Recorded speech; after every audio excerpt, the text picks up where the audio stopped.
Electoral ಬಾಂಡ್ನ scam ಕುರಿತಂತೆ ದೊಡ್ಡ ಹಗರಣ ಇದು. ಇದರಲ್ಲಿ ನಿರ್ಮಲಾ ಸೀತಾರಾಮನ್ ಅವರನ್ನು ಆರೋಪಿಯನ್ನಾಗಿ ಮಾಡಿ ವಿಚಾರಣೆ ಮಾಡಬೇಕು. ಈ ಒಂದು ಹಗರಣ ಹೇಗಾಯಿತು ಅಂತ ಕೇಳಬೇಕು ಅಂತ ಹೇಳೆಲ್ಲ ಇಟ್ಕೊಂಡು ನಿರ್ಮಲಾ ಸೀತಾರಾಮನ್ ಅವರು ದೇಶದ ವಿತ್ತ ಸಚಿವೆ ಇವರ ವಿರುದ್ಧ ಒಂದು ಕಂಪ್ಲೇಂಟ್ ದಾಖಲಾಯಿತು. FIR ಆಗಬೇಕು ಇವ್ರ ಮೇಲೆ ಅಂಥೇಳಿ ಒಂದು ವಿಚಾರ ಬಂತು. ನಿರ್ಮಲಾ ಸೇರಿದಂತೆ ಇದೀಗ BJP ನಾಯಕರಿಗೆ ಬಿಗ್ ರಿಲೀಫ್ ಸಿಕ್ಕಿದೆ.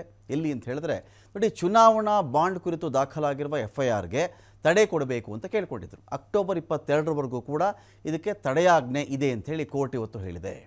ತಿಲಕ್ ನಗರ ಪೊಲೀಸ್ ಠಾಣೆಯಲ್ಲಿ ಕಂಪ್ಲೇಂಟ್ ದಾಖಲಾಗಿತ್ತು. ಎಲೆಕ್ಟ್ರಾಲ್ ಬಾಂಡ್ ಸಾವಿರಾರು ಕೋಟಿ ರೂಪಾಯಿಗಳ ಹಗರಣ ಅದು. ಯಾಕೊಂದು FIR ಆಗಬಾರ್ದು, ಯಾಕೆ ತನಿಖೆ ಮಾಡಬಾರ್ದು? ನಿರ್ಮಲಾ ಸೀತಾರಾಮನ್ ಅವರನ್ನು ಯಾವ ರೀತಿಯಲ್ಲಿ ಪ್ಲಾನ್ ಮಾಡಿಕೊಂಡು ಸಾವಿರಾರು ಕೋಟಿಗಳಷ್ಟು ಹಣವನ್ನು ಇಲ್ಲಿ ಲೂಟಿ ಆಯಿತು ಅಂತ ಅವ್ರದ್ದೊಂದು ಆರೋಪ, ದೂರು. ಇದೇ ದೂರನ್ನು ಆಧರಿಸಿ ಕೇಂದ್ರ ಸಚಿವೆ ವಿರುದ್ಧವಾಗಿ FIR ದಾಖಲಾಯಿತು. ಇದೀಗ ಈ ಒಂದು FIRಗೆ ಈಗ FIR ದಾಖಲಾದರೂ ವಿಚಾರಣೆ ಮಾಡಬೇಕಲ್ಲ, ಅದನ್ನು ಕೋರ್ಟ್ಗೆ ಹೋದ್ರು ಅವರು. ಇದೇ ರೀತಿಯಾದ FIR ಆಗಿಬಿಟ್ಟಿದೆ ಅಂಥೇಳಿ ಅಕ್ಟೋಬರ್ 22ನೇ ತಾರೀಕಿನವರೆಗೂ ಕೂಡ ಈ FIR ಮುಂದುವರಿಯಬಾರದು. FIR ಇಟ್ಕೊಳ್ಳೋದು, ತನಿಖೆ ಕರೆಯೋದು, ವಿಚಾರಣೆಗೆ ಮಾಡೋದು, ಅವ್ರನ್ನ ವಶಕ್ಕೆ ಪಡ್ಕೊಳ್ಳೋದು, ಕೂರಿಸ್ಕೊಳ್ಳೋದು, ಇನ್ವೆಸ್ಟಿಗೇಷನ್ ಬೇರೆ, ಎನ್ಕ್ವೈರಿ ಬೇರೆ. ಸೊ ಇಂಥ ವಿಚಾರಗಳಿದ್ದಾಗ ಅವ್ರನ್ನ ಕರೆಯೋದು, ನೋಟಿಸ್ ಜಾರಿ ಮಾಡೋದು, ಇವೆಲ್ಲ ಪ್ರೊಸೀಜರ್ಸ್ ಇರ್ತಾವಲ್ವ.